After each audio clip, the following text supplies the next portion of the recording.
Loads battery case ng B8 o yung Icon B8, yung kulay green na radyo.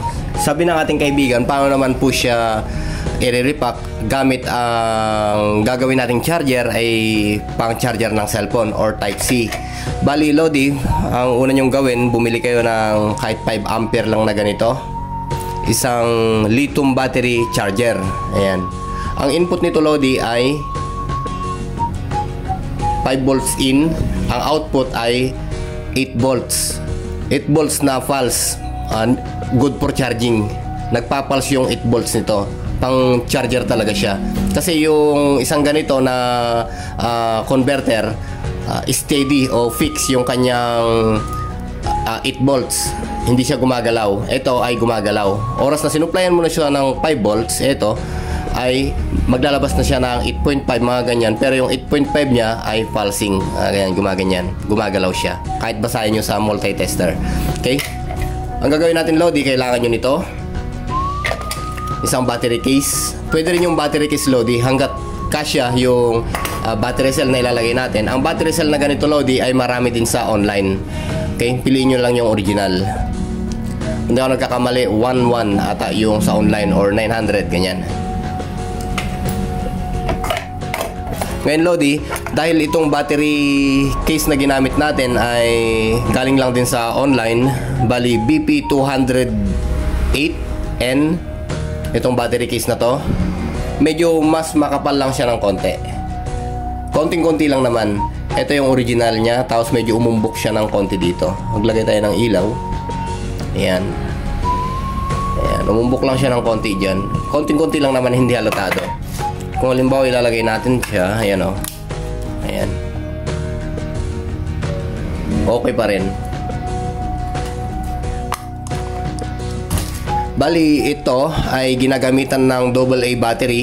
Pagka naglagay ka ng AA battery dito na 6 na piraso, ready to use na siya. Pero ang gagawin natin ngayon ay i-convert natin. Gaya ng mga converted na ginagawa natin, gaya nito, ito ay para sa B80. Converted na rin siya, may sarili siyang charger. Pero sa ngayon, ang gagawin naman natin ay gagawa tayo ng battery para sa B8. Pero ang pang-charge sa kanya ay charger ng cellphone type C dito.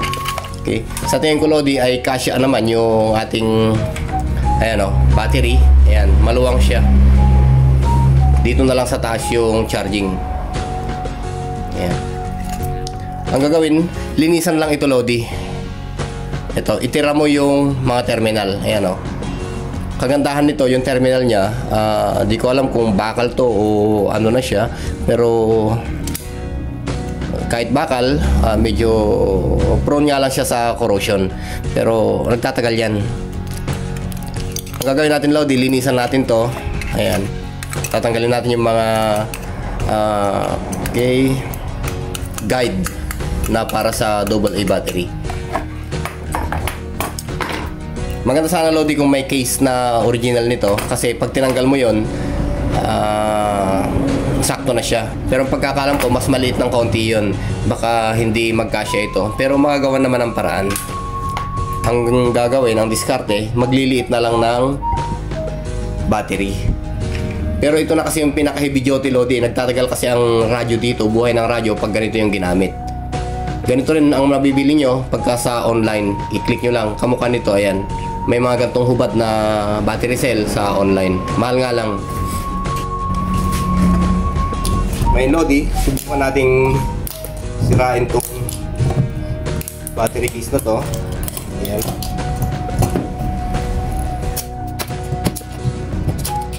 Linisan nyo mabuti Lodi.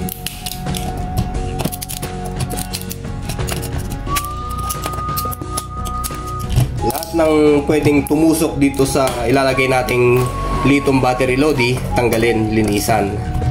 Kasi pagka napabayaan to, ayan o, na hindi malinis, itong lithium na to ay nabubutasan. Yun yung cause para manghina yung battery.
charger naman, ayan, kung pahiga siya ay kaya pa naman niya. Pero try natin pang i-compress dito sa baba kasi hanggang dito siya eh, ano. Yan. Tapos kung pag ganito yung posisyon nito, ayan, pwede pa siya, ayan o.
Kung sa tingin nyo Lods ay okay na yung fabricate nyo na mga butas para sa sasaksakan ng pin o socket ng charger, ayan o, pwede na kayong maggawa ng dikit dyan. Pero Lods, huwag kayong gagamit dito ng pandikit na glue, yung sa may glue stick. Huwag nyo gagamitan ng glue stick to Lodi kasi nag-iinit to. Eto, nag-iinit to, malulusaw lang yung glue stick. Kaya ang magandang pandikit dito, maring epoxy o kaya yung mga hindi naluluto ng init. Yan.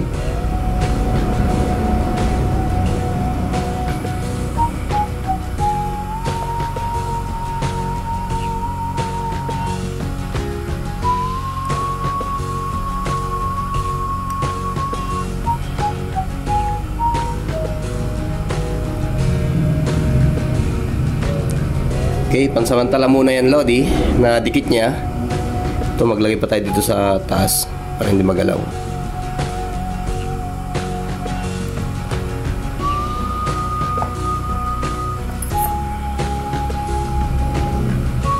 Tsaka pagka gumamit pala kayo Lods ng glue na ganito, huwag yung masayaw.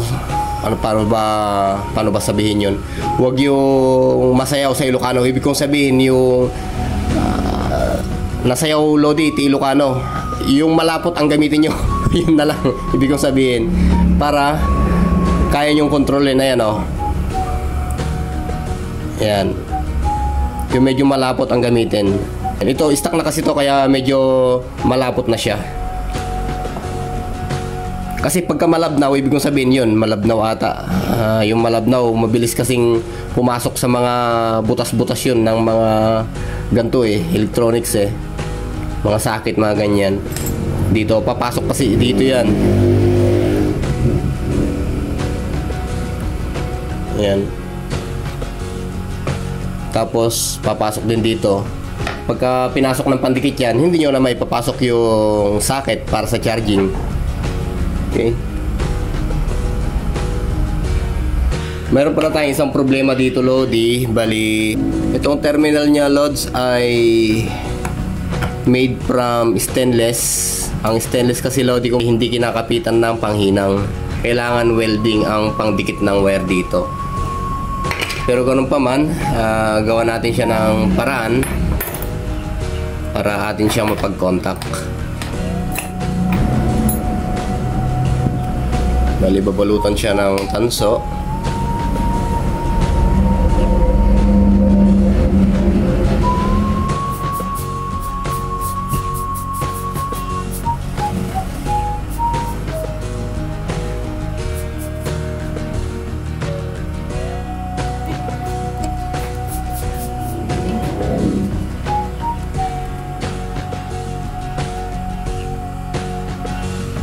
natin to. Pwede naman yung ganitong pamamaraan, Lodi. Iipit mo yung tanso, tsaka mo hinangin.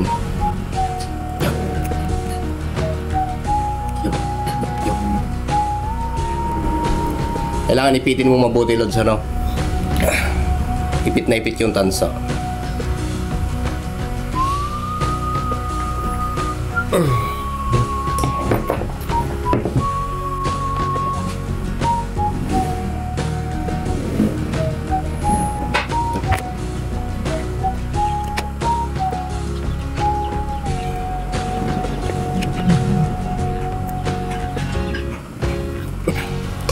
Kailangan ipit na ipit siya, Lods, ano? Para walang kawala.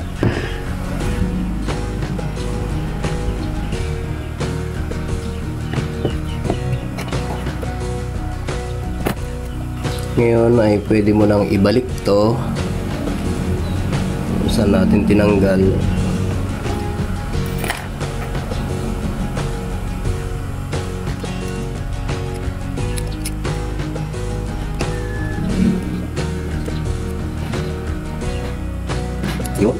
Yun, ano siya?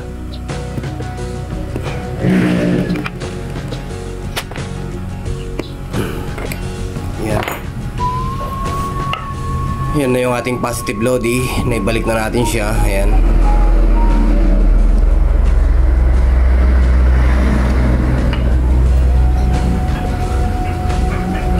Sunod natin yung ating negative.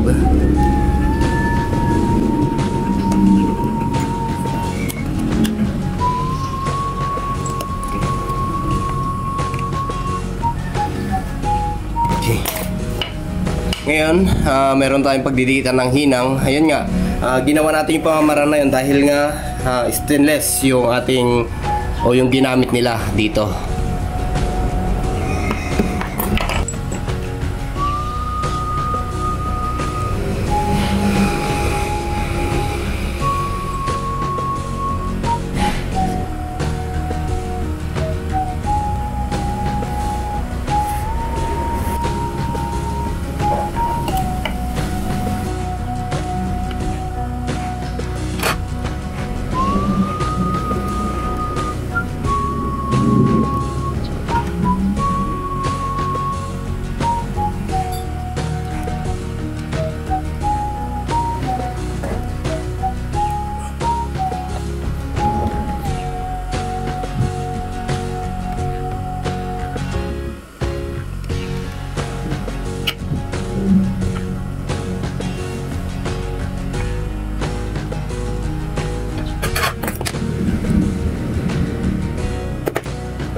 Bago natin ikabit, Lods, yung kanyang battery, check muna natin kung tama yung connection.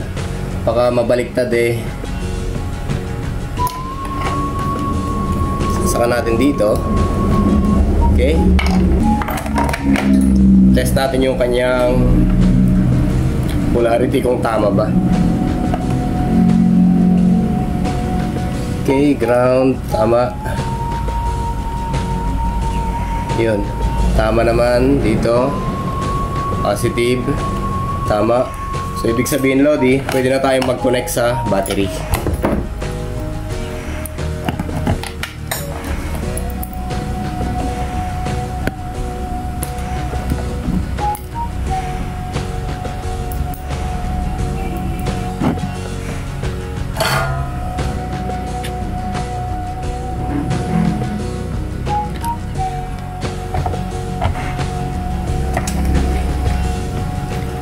Hanapin natin yung positive ng battery, Lodi. Okay. Bali, ito yung positive ng battery. Nakita natin. Ayan. Dito tayo magko-connect. Connect natin yung negative.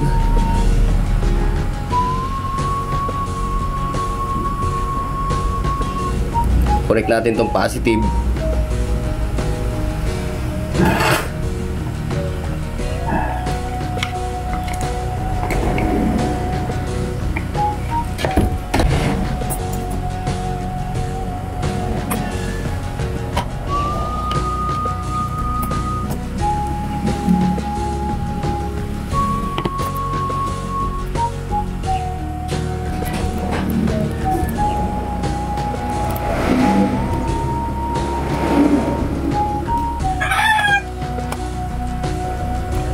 Tayo mawala ng pag-asa, baka sakaling kasya pa yan. Yun. May takip din siya. Kasya pa siya, Lods. Ayan o.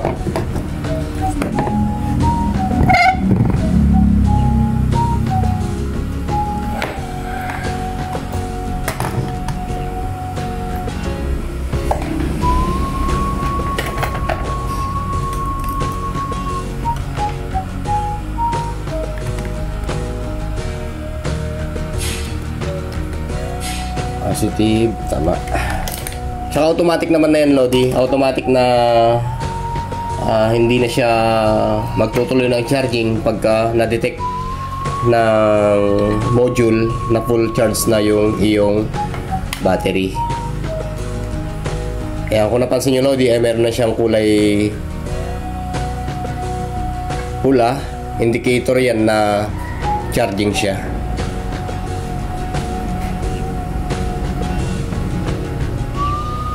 Okay.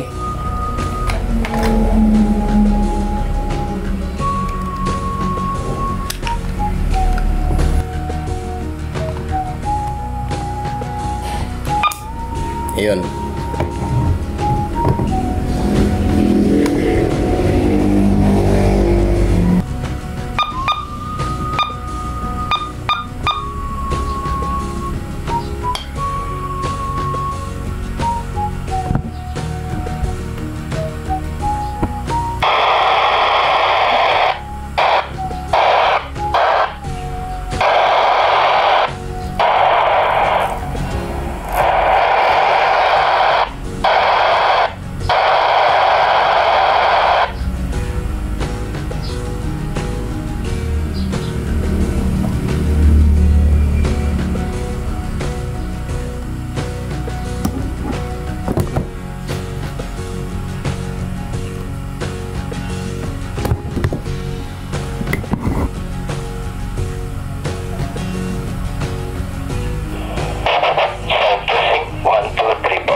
So okay na siya, Lodi. Bali hanggang dito muna. Maraming salamat at magandang buhay po.